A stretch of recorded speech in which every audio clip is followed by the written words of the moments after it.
Well, I've found in almost 30 years in business that leadership really has not much to do with analytics or decision making, and has much more to do with people and empowering and inspiring others. I mean, that's what leadership's about. It's about changing the lives of others.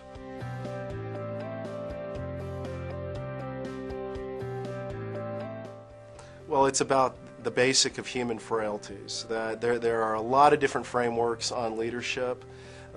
Sure, a leader has to set forth a purpose and a strategy, and has to pick people, and has to monitor how the organization is doing, and has to anticipate, navigate, and communicate. But at the end of the day, it comes down to people. And despite all of the technological innovations of the past century, people make businesses and organizations successful.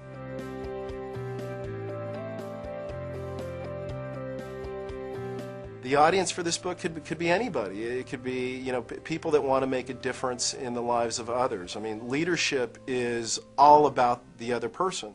So it could be a coach of a sports team, it could be a CEO of a Fortune 500, or it could be the leader in the community of a non-for-profit organization.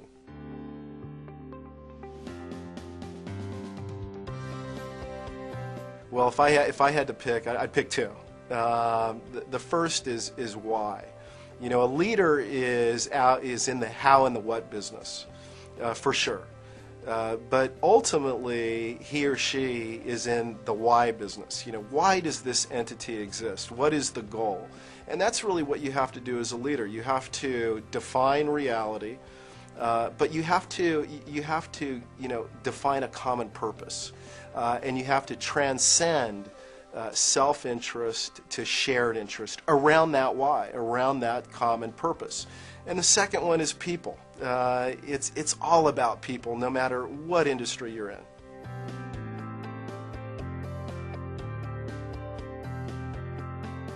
We wanted to get leaders in the book who are from different walks of life, from academia to industry to entertainment. And so we wanted to have, kind of a mosaic of different perspectives on leadership.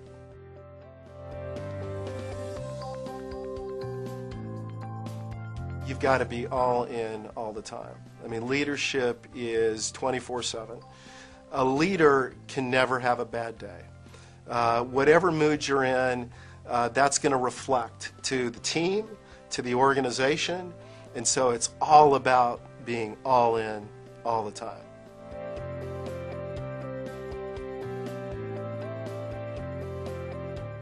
The biggest leadership lesson? Probably not from a textbook. It was actually last year on a basketball court. And I have 5 kids and coach one of them in basketball. And we were at the end of the season. We were ready to play the championship game. We were practicing. And there was a kid on the team who was not that athletic, who was probably slower than the other kids, who hadn't made a basket the whole year. And so we're at this final practice before this championship game. And at the end of the practice, I have somebody take a 3-point shot. And if they make it, then we don't run laps. So I said to everybody, who wants to take the shot? And everybody raised their hand with the exception of one kid. And guess who that kid was? He was the one that hadn't scored a basket. So I did something unusual. I gave him the basketball, and he took the shot, and it hit the back of the rim. And I did something that I've never done before. I took the ball, and I gave it back to him. Goes back, and he takes the shot. Swish. I look over to his dad, and his dad has tears in his eyes. And he comes to me after the practice and said, that's the highlight of the season. And we won the championship, but for me, that was the highlight. That leadership is all about the other person.